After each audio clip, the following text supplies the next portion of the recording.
recognize myself for 5 minutes. And Mr. Oliveira, according to CARB's own analysis, shortline and regional railroads will not be able to comply, won't be able to comply with the cost of the regulation and would cease to operate. I think short lines operate on routes that Class 1s pretty much, they abandoned them, right? They abandoned them. So did CARB consider the unique business structure of short lines?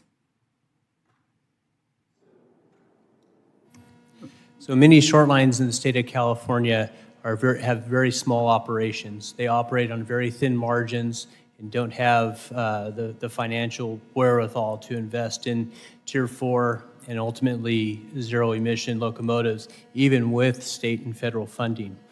Our railroad consists of 11 locomotives, 9 of which we proactively signed up for clean air locomotives back in 2008, invested millions of dollars along with the state of California, but now well before the useful lives of those locomotives are over, we're being asked to scrap them and upgrade to more expensive Tier 4 locomotives and put money into a spending account in the tune of about $1 million annually.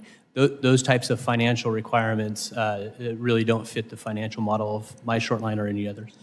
Very well, thank you. Mr. Nober, is it more accurate to describe this proposed rule as one that regulates new locomotive engines and emission controls and not just the use of locomotives? I think the regulation as technically written really it says it only applies to in use, but I think that it's twisting the definition a little bit of in use because you can't use anything that hasn't been manufactured. Sure. So I would say that the clear goal is to incent and to create and to force manufacturers to be able to produce locomotives that can meet these emission standards or that become zero emission standards. Sure. So it is, as a practical matter, regulating manufacture. Sure.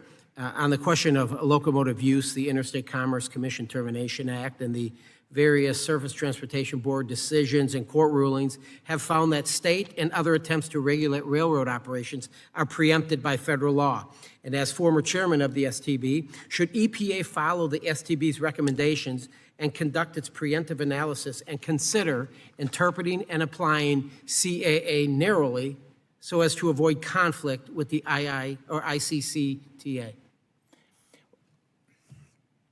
I mean, clearly in the first blush, and I don't think it's 100% clear whether the STB alone in a court or the STB and the EPA alone could apply harmonization analysis. But the EPA certainly has the ability to look at the two statutes and decide whether one is in conflict with another, and we certainly would, I would, if they asked me, I would advocate that they do that. Sure.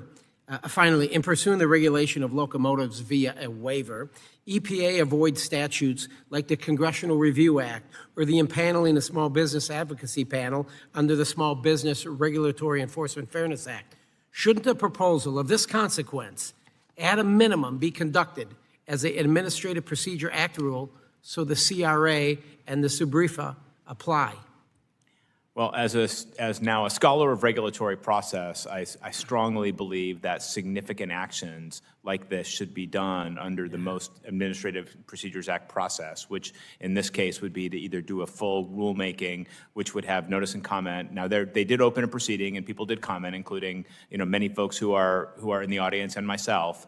But that legal obligation to consider those comments and then to, again, have it be subject to the Congressional Review Act and cost-benefit analysis and many of the other portions of it would be different if it were a full rulemaking. So the more that it is a rulemaking, the more process there is, and the stronger outcome it will be.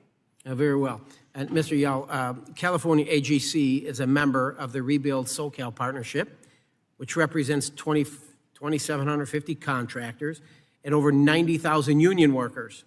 This group wrote in opposition to the CARB rule for many of the reasons you stated in your testimony, sir. Would it be fair to say that the CARB rule jeopardizes the Barstow Gateway project in San Bernardino County? Yes, that's correct. That's a very large project that's planned by BNSF in that area.